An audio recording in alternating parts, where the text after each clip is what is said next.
सायंकाळच्या वेळी नगरखान्याच्या डाव्या तटालगत असलेल्या कातळावर राज उभं होतं. शेजारी बाळाजी अवजी होतं. खालच्या चौकात संभाजीराजे स्वार झाले होते आणि त्यांच्या पुढ्यात छोटं राजाराम बसलं होतं. आपल्या डाव्या हाताने संभाजीराजांनी राजारामांना सावरलं होतं आणि प्रत्येक उशीबरोबर राजारामांच्या चेहऱ्यावरती हसू उमटत होतं. 5-6 फेरे झाल्यानंतर संभाजीराजे कातळानजीक आले. राजा पुढं झालं. त्यांनी राजारामाला घेण्यासाठी हात पुढं केलं आणि 2 वर्षाच्या राजारामांनी एकदम ते हात झटकारलं. संभाजीराजांच्याकडे पाहत ते म्हणालं, दादा जय जय. सारे हसले. संभाजीराजे म्हणाले, बाळराजे आता कौतुकानं उतरा, नाहीतर तुमच्या सगट आम्हाला पण आबासाहेबांचा प्रसाद मिळेल. राजारामांचा चेहरा रडवा झाला. राजा म्हणाला, संभाजीराजे फारच लाडावून ठेवलं त्यांना. आणखीन 2 फेरे मारा, नाहीतर रडतील बाळराजे. संभाजीराजांनी परत घोड्याला टाच दिली आणि त्या रपेटीकडे पाहत होते आणि त्याच वेळी गडावर आलेला जासूद नजरेत आला. बाळाजी कातळाखाली उतरले. जासुदाने दिलेली थैली त्यांनी घेतली आणि जासुदासह राजांच्या जवळ येत ते म्हणाले, पेशव्यांची थैली आली आहे. क्षणभर राजांच्या चेहऱ्यावर चिंता व्यक्त झाली. अधीरपणे ते म्हणाले, वाचा. बाळाजींनी थैली उघडली. पत्र वाचित असता ते आनंदाने म्हणाले, महाराज आनंदाची बातमी. पंतांनी आणि सेनापत्यांनी सालेरचा वेढा मोडून शत्रूचा पराजय केला. इतकंच नव्हे तर मुलेरही काबीज झाले आहे. राजा म्हणाला, बाळाजी या वार्तेसाठी आमचे कान उतावले होते. बाळाजी सांगत होते, महाराज शत्रूचे 6000 घोडे, 100वर हत्ती आणि 1000 उंट मिळाले. इखलास खानाचा पुरा पाडाव झाला. मोगलांचे 22 सरदार धरले. लक्षावधी होणांची मालमत्ता, जड जवाहीर, खजिना हाती आला. वा सांगा बाळाजी, शत्रूचे 1000 पडले, तसेच आपलेही 1000 कामी आले. राजांच्या चेहऱ्यावर विसन्नता पसरली आणि सालेरच्या रणांगणात सूर्यराव काकडे कामी आले. अरे अरे, राजा कळवळलं. क्षणात राजांच्या डोळ्यासमोर सूर्यराव काकडे उभं राहिलं आणि राजांचा जीव भरवून आला. राजा दुःखाने उद्गारलं, अशा चंदनाची आहुती घेतल्या खरीच रणभूमी मात्र प्रसन्न होतच नाही का? राजांनी स्वतःला सावरलं. जासुदाकडे पाहत राजा म्हणाला, बाळाजी आम्ही आलोच, तुम्ही पुढं व्हा. सदरेवर सोन्याचं कडे घेऊन या. राजांनी संभाजीराजांना इशारात केली. संभाजीराजा जवळ आलं. राजांनी राजारामांना घेतलं आणि म्हणाले, शंभूराज घोडं मोतदाराकडे द्या आणि सदरेवरती या. राजा जिजाऊ साहेबांच्या राज सदरेवर आलं. तेव्हा संभाजीराजे बाळाजी थैली घेऊन आलेला जासूद तेथे हजर होतं. जिजाऊ साहेबांनी विचारलं, राज व काय प्रकार आहे? मासाहेब, आमच्या सेनापतींनी पेशव्यांनी थोर पराक्रम केला. सालेरचा वेढा मारून शत्रूचा पुरा पराभव केला. दिलेर खानाला आमचं बळ आता समजेल. आमचे युवराज आता राज्यकारभार पाहतात. या यशाची वार्ता घेऊन आलेल्या जासुदाच्या हाती सोन्याचं खडं चढवण्याचा मान आज त्यांना मिळणार आहे. बाळाजीरावजीने तबक पुढे धरलं. संभाजीराजांनी तबकातलं कडं उचलून जासुदाच्या हाती चढवलं. जासुदाने गैवरून राजांचे आणि जिजाऊ साहेबांचे पाय शिवलं आणि राजा आनंदाने उद्गारला, युवराज पाहता का, या आनंदासाठी गडावरती साखर वाटा, तोफा उडवा. बाळाजी तुम्ही युवराजांच्या बरोबर जा.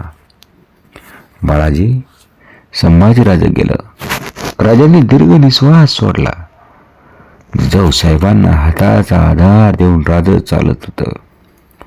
जिजाऊ साहेबांनी विचारलं, शिवा आता खरं सांग, काय झालं? काही नाही मासाहेब, राजा बोलले.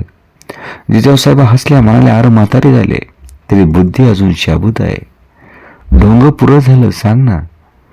उभ्या जागी राजांचे डोळं भरलं. म्हणालं, मासाहेब सालेरच्या रणांगणात आमचे सूर्याजीराव काकडं पडलं आणि 1000 लोक कामी आले. जिजाऊ साहेब थांबल्या. राजांच्याकडे पाहत म्हणाला, आणखीन एक मोहरा मात्र हरवला. पण राजा लढाई म्हटली की याला तयार असायलाच हवा.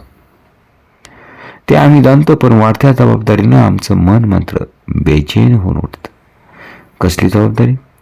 मासाहेब, आमच्या शब्दाका तर एका स्वप्नासाठी हजारो माणसं आनंदानं बलिदान करतात. त्या स्वराज्यापायी खर्ची पडलेल्या जीवाचं बलिदान वाया जाऊ नये एवढंच वाटतं. गेलेले आपले काम करून मोकळे झाले, पण मागे राहिलेले आम्ही आमची जबाबदारी वाढते.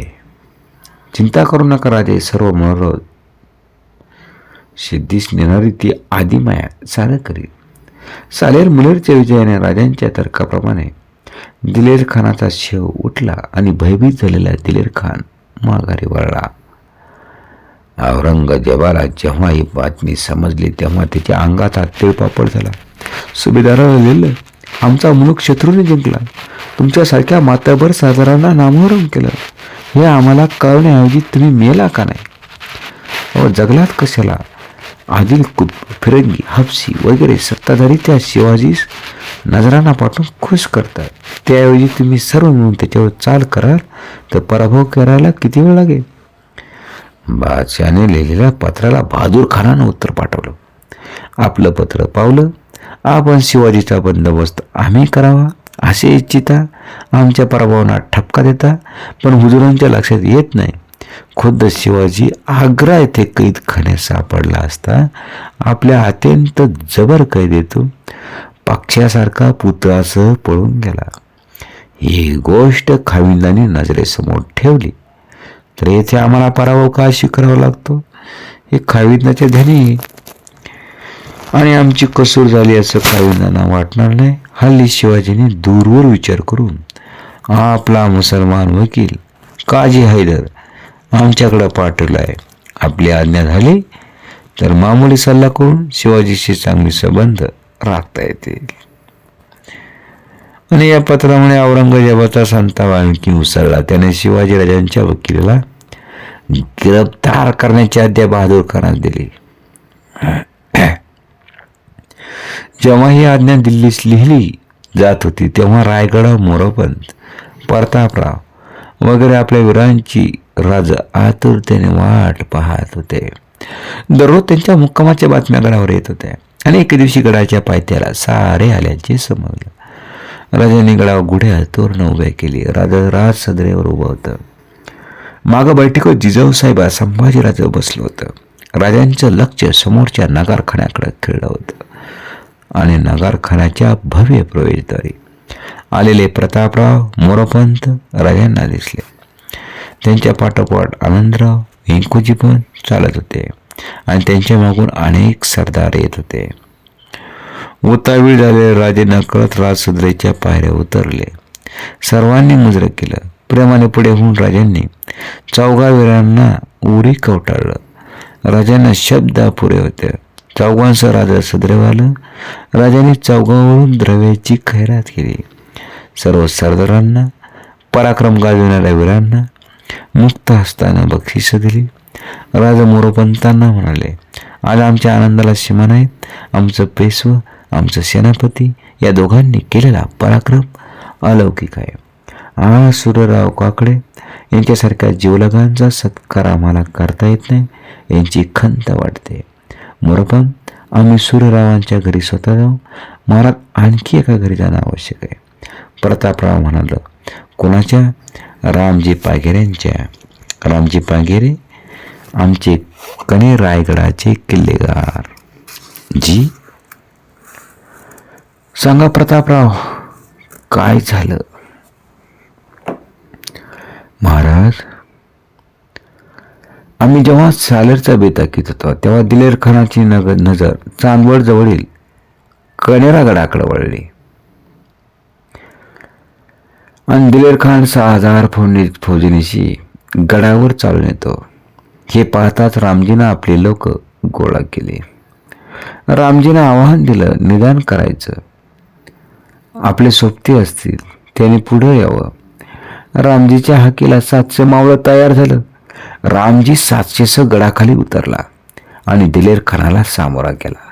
अवघा 700चा जमा भांडायला येतो हे पाहतात दिलेर खानाची फौज पायउतार झाली आणि चौफेर मावळं वेढलं गेलं. रामजी आपल्या संख्येची पर्वा न करता शर्तीनं लढत होता.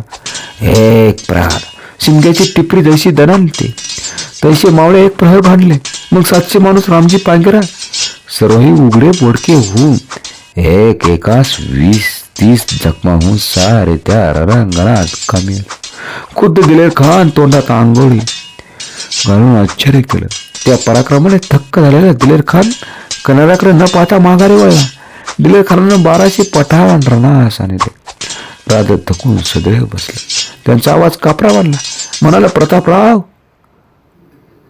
बरं झालं हा पांगेरा गेला. त्याच्यावरून राज्य वळून टाकलं असतं तरी दारिद्र्यच दिसलं असतं. अफजल खान प्रसंगी पराक्रम गाजविणारा पांगेरा कन्याराचं रक्षण करता कामी आला. मोरोपंत, पांगेऱ्यासह लढणाऱ्या प्रत्येक मावळ्याची चौकशी करा आणि पांगेऱ्याच्या घरी जाऊन नतमस्तक होणं हे आमचं कर्तव्यच आहे, ते आम्ही बजावू.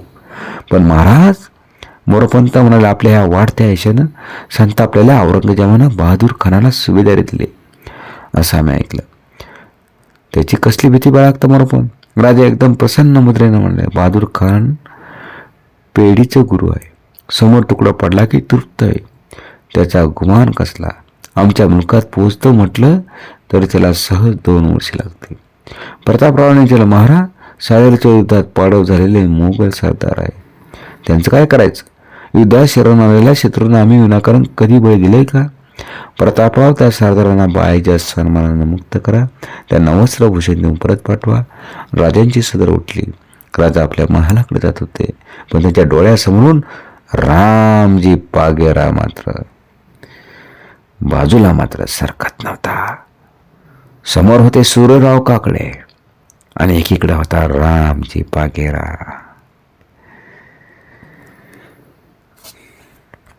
जय भवानी, जय शिवराय. आपण ऐकत आहात शिवभारत. राजांनी 2 रत्ने गमावली. एक होता रामजी पागेरा, एक होता सूर्यराव काकडे, एक बालपणीचा. तर एकाने मात्र अवघे 700 मावळ्यानिशी दिलेर खानावरती चालून गेला आणि शमशेर भिनल्या. आणि अखेर मात्र रणांगणामध्ये मात्र आणि इतिहासाच्या सोनेरी पानामध्ये आपलं आयुष्य, आपलं संपूर्ण इतिहास कोरून मात्र ही माणसं मात्र चालली गेली नाही. जोपर्यंत चंद्र आणि सूर्य आहे तोपर्यंत मात्र यांचा इतिहास मात्र वाचला जाईल.